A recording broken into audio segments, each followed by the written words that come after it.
of everything. And I mean, when you talk about standards, there's no point in talking about anything except standards of excellence, absolute excellence.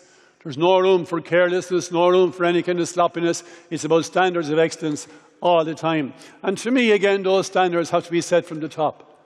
You've got to go in there and set the tone, and set it seriously and absolutely and consistently the whole way.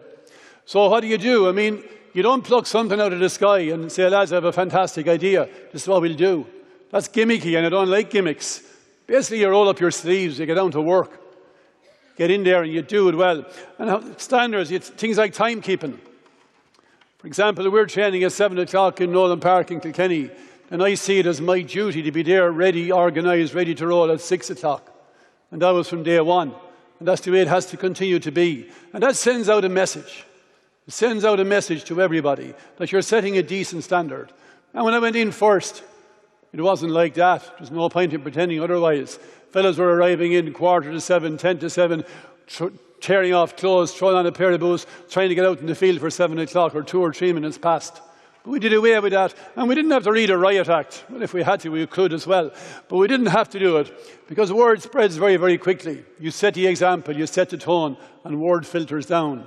And the players, they bought into it. They bought into it very, very quickly, immediately. Why?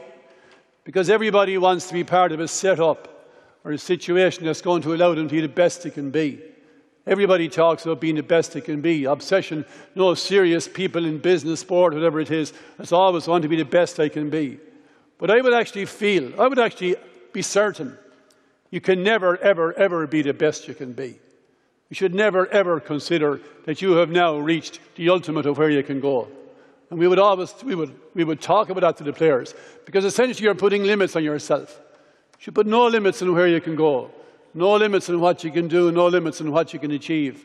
So it's a journey. The journey is always saying, I'm trying to get to be the best I can be, knowing that I'll never get there. To the day you retire as a player, you should be thinking the whole time of, how can I do this better? Till the day you finish as a manager, how can we make improvements? How can we do this?